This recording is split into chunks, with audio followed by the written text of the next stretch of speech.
The next example I want to show you is the filter function. Filter is something you use if you have a collection of items and you want to narrow the collection down to only those that meet some criterion you specify. For example, if you have a collection of numbers, you may want to programmatically filter this down to only those numbers that are even, such as 2 and 4. Now you may know that JavaScript already has a built-in filter function, but we're not going to use this because we want to build it from scratch. If we want to check for evenness, we're going to need a function that tells us whether or not a number is even. And this is a very simple function. It simply takes some number n, and it returns true when that number is evenly divisible by 2. Now, in a the traditional approach would be to write a filter function that goes something like this. You take some function f and a collection, and then what you do, very similar to how we built the traditional map function, is you would prepare some results array, and then you would iterate,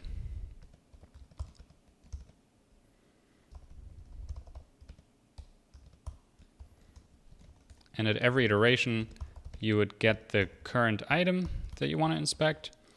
And then what you would do is you would say, does this item return true for the given predicate function? This function right here. So if f of that item is true, then what we want to do is push the item onto the results array.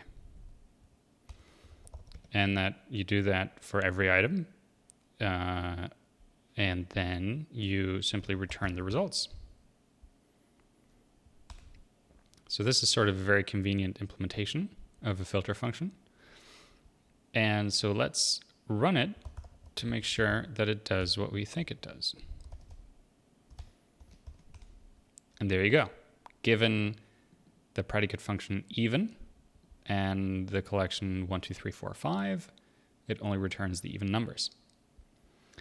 But we face the same problems here that we faced with the traditional implementation of map.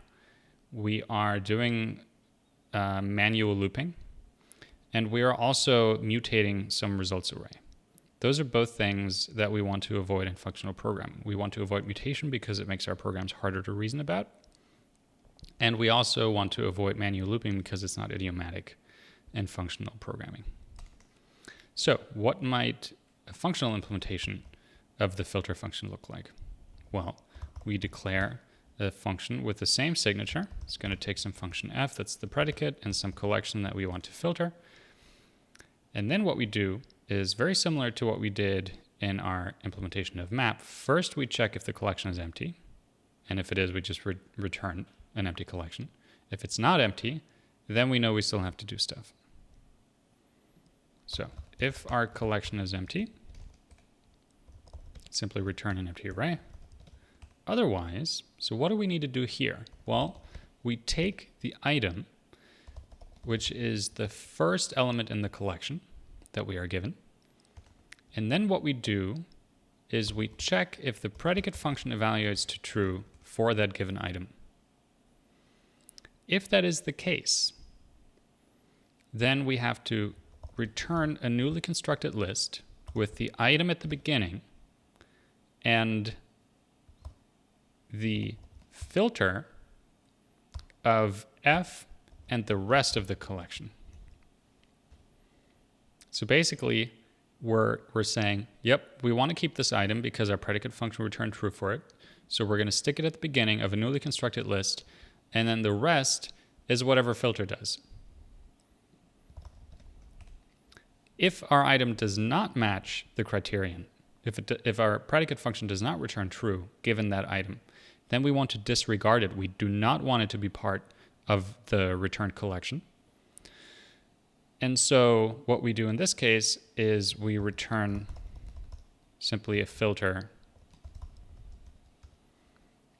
of the same function over the rest of the collection, which is the same as this part right here. And there you go. So let's see if this works.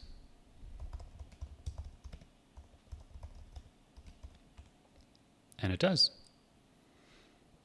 So let's go over it one more time to make sure that we understand it. So we're given a predicate function and a collection. And if that collection is already empty, then we have nothing else to do and we just return an empty collection. And as in the example of map, this serves two purposes. Namely, we might be given an empty collection, but even if we're not, we at the very latest need to use this once the rest of the collection, as we are iterating over it, is empty. Because at some point, there are not going to be any items left in the collection to iterate over. So if we don't want to be stuck in an infinite loop, we have to return this at some point. But if there's still more to iterate over, then what we do is we take the first item in the collection, and then if it matches the criterion, if the predicate function that we're given returns true for it, we construct a new collection with that item at the beginning, followed by whatever filter returns for the rest of the collection. And since the rest of the collection is going to be smaller than the current collection, this is how we iteratively narrow the collection down. If the item does not match the given criterion, then we disregard it and we simply keep iterating.